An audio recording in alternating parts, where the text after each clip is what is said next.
welcome back to Daily Dose Recap. The film is divided into three narratives. The first narrative centers around the king and queen of a kingdom named Longtrellis. At first, it seems as if the couple is living a happy life, but later we get to know that the queen is suffering from a rare medical condition which will never allow her to become a mother. Because of this, the queen is always upset. Seeing his wife in this state, the king summons the best doctors and physicians from all around the realm, but sadly none of them are able to diagnose the mysterious illness within her. Despite this, the king tries his best to cheer up his queen. One day, he invites some circus performers to the palace. Suddenly, the queen notices that one of the circus performers is expecting a child. As a result, she becomes envious and starts smashing things after entering her chamber. When the king finds out about this, he pays a visit to her room and vows to go to any extent to solve her problem. Late at night, a strange necromancer arrives at the castle, claiming that he can solve the queen's pregnancy problem. Hearing this, the king reminds him that many people have tried in the past and failed. However, the necromancer is adamant that the queen can bear a baby, but it depends on how far the king is willing to go for his queen. The king responds, "To the last extent." The necromancer reveals that he has years of experience and knows a lot about nature. Furthermore, he says that nature must always be in balance, and that if the king desires a life, he must also sacrifice one. Despite his weird claims, the king and queen give him their full support. After this, the necromancer begins describing the process. The king will have to capture a sea monster, whose heart will be used to cure the queen's illness. Then, a pure and unmarried lady will prepare it, which will be eaten by the queen. In this way, the necromancer assures that the queen will become pregnant. Hearing this, the king immediately agrees to hunt down the sea monster and begins the preparations. The following day, the king sets out on his mission. He finds the creature in one of the rivers. When the monster is sleeping, the king walks into the ocean to attack it. He's eventually successful in slaying the beast, but gets critically injured in the struggle. Soon, he succumbs to his injuries, but before he does, he removes the creature's heart. The queen then returns to the castle, covering the heart with a cloth. Later, a maid at the castle is found to be unmarried and pure. As a result, she's tasked with preparing the heart. While cooking, she experiences strange sensations and suddenly becomes pregnant. Soon, the queen consumes the heart, and finally, she becomes pregnant. In the next scene, the maid and the queen give birth to their children at the same time. The boys look to be the same age. The queen's son is named Elias, whereas the maid's son is named Jonah. The movie then fast-forwards to 16 years, where the children have now become adults. The queen is living a happy life with her son Elias, as she thinks that she's been given a second chance at life. However, the two children who were born on the same day and look like twins are not typical children, as the sea monster is represented by the white tone of their hair. They have a strong friendship and are extremely close to each other. The queen, on the other hand, despises their friendship. She informs her son that as a prince, he's not permitted to be friends with the maid's son, Jonah. Despite this, Elias ignores his mother and continues to meet with Jonah. Later, we also get to know that the kids have the capacity to breathe underwater in a unique way. In the next scene, the queen threatens her maid that if she doesn't prevent her son from meeting Elias, she and her kid will be expelled from the country. Nonetheless, the two seem unconcerned and meet on a regular basis. They cross the line one day when Jonah wears Elias's clothing and goes to the queen. When she discovers the truth, she chooses to exile Jonah from the kingdom. Elias makes an attempt to stop him but fails. Jonah then cuts off a tree with his knife and water starts to flow from there. He tells Elias that as long as the water is clean, he should know that he's alive, and as soon as it becomes red, he should understand that Jonah's life is in jeopardy. After saying that, he walks away. Elias checks the water regularly to see if it has turned red. One day, the water turns red and he realizes that something is wrong. In order to find Jonah, he leaves the kingdom without notifying his mother. After a long search, Elias finally reaches Jonah's house. He discovers that Jonah has married a young woman. The people there identify him as Jonah, since they share the same facial features. Then he learns that Jonah had gone to the forest 5 days ago and has not returned since. Elias then goes out in search of Jonah, while the queen grows more concerned about him. Left with no options, she approaches the necromancer again, but he asks the same thing. That if she wants her kid to return, she must make a life sacrifice. The queen immediately accepts this proposal. Elsewhere, Jonah is seen injured inside a cave. A flying creature then strikes and attempts to kill him. After hearing him scream, Elias locates Jonah and terminates the creature with his sword. However, Elias is unaware that the creature is none other than his own mother. But that's what was agreed upon: life for life. In the final scene of the first narrative, Elias ascends to the throne of the kingdom and the story ends. Following this, we're shown the second narrative. The king and two elderly ladies, Ima and Dora, are the focus of this narrative. The king is an extremely lustful individual who is constantly surrounded by females. He drinks heavily all the time and is yet to locate his queen. With that being said, he possesses the influence and fortune to marry anyone he pleases.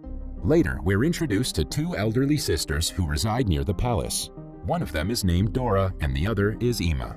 Dora is a shrewd and selfish woman, while Ima is straightforward. They hardly leave their house and are also unmarried. It's certain that they will die there alone, yet their voices sound incredibly pleasant and young. One morning, the king hears Dora singing and instantly gets smitten by her voice. As a result, he decides to meet her. Soon, the king approaches their door to get a glance of the woman. In his head, he thinks that Dora is young and beautiful. When he knocks on the door, the sisters start panicking, as they believe the king will get angry if he finds out about their appearance. After thinking for a while, they finally devise a plan, and Dora requests the king to come back after a week, so that she will be more comfortable. In the next scene, the sisters strive very hard to make their fingers look young and beautiful. Dora covers her fingers with herbs, but they still look like those of an elderly person. But on the other hand, Ima had put her finger in her mouth for many days, and as a result, it's looking quite good and young. Today, a week has passed, and it is the day for the king's visit. When the king arrives there, Dora shows Ima's finger instead of her own. Now the king is not able to hold his emotions and believes that he has found the love of his life. However, the sisters become more worried because if the king finds out about their truth, he will most likely terminate them. After a lot of thinking, Dora proposes a condition. She will sleep with the king only if there is total darkness, and the king agrees. In the next scene, Ima starts tightening Dora's body with glue so that it may feel like a young girl's body. At midnight, one of the guards from the temple comes to pick Dora up while there's darkness in the palace. The king sleeps with Dora, but in the morning he realizes that he spent the night with an old and ugly lady. Enraged, he orders his guards to throw Dora out of the window. Luckily, she survives the fall. In the jungle, Dora witnesses magic as a witch arrives there and finds her. With her powers, the witch changes Dora into a beautiful young lady with long hair. The next day, the king visits the jungle for hunting and falls in love with young Dora at first sight. He brings her to his castle and decides to make her the queen. Dora doesn't know how she turned into a young girl, but she remembers her sister Ima. She invites Ima to her wedding, who is still in disbelief about her new appearance. When Ima inquires about how she became young, Dora sarcastically replies that she peeled off her old skin. However, Ima considers it to be true and visits an ironsmith to peel her old skin in exchange for a necklace. The ironsmith appears to be more stupid than Ima. He takes her to the jungle, ties her against a tree, and removes all her skin. In the next scene, Ima returns to the castle in a fragile state, and she passes away soon. Elsewhere, the magic that turned Dora into a young girl doesn't last long. She starts to grow old as her skin begins to fold. When she realizes that she's turning old, she runs away from the castle. The narrative ends on a sad note as Dora transforms into her older self completely.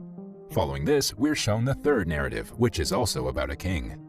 The king is of a weird nature as his queen passed away long ago. He has an unmarried daughter named Violet, whom he has never truly loved. One day, the king sees a parasite insect on his hand which is sucking on his blood.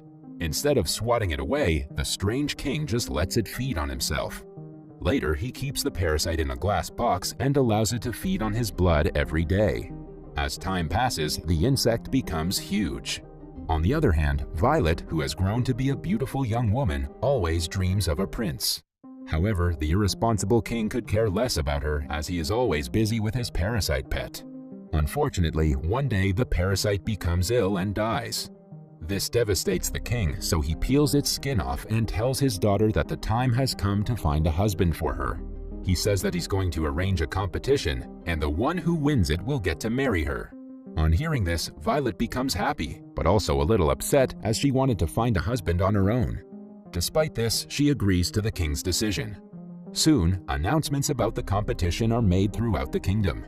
The king displays the parasite's skin in his palace and announces that whoever can guess the name of the insect will win. Many people try, but no one can answer correctly because that insect has never grown that big and old. Just then, a weird-looking ogre appears in the palace. He also wants to participate in the competition, and the king hesitantly allows him. The ogre then smells the skin and guesses the correct answer. Upon hearing this, a devastated Violet runs away to the roof and attempts to terminate herself. However, the king calms her down by saying that he cannot break his promise. Left with no other choice, Violet finally agrees. In the next scene, the ogre takes Violet far in the mountains where she cries for many days. One day, when he goes out hunting, she sees another lady on a nearby mountain. She begs for help and explains the whole scenario to her. The lady also sympathizes with her and promises to come for help. The next day, the lady, along with her family, arrives there to rescue Violet. While they're crossing over, the ogre arrives, but they successfully manage to cut the rope and he falls. Sometime later, the ogre finds the family and eliminates them one by one. He then chases Violet into a cave and begins hugging her. Violet also pretends to care, but the moment he's distracted, she finishes him off with a knife.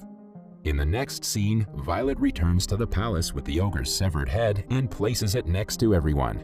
She then says, "This is the husband you chose," and starts crying. The king is also devastated by the sight and falls to his knees. In the final scene, Violet becomes the queen of the kingdom, and the movie ends here. Subscribe and turn on notifications for more videos like this and help the channel out. Thank you for watching.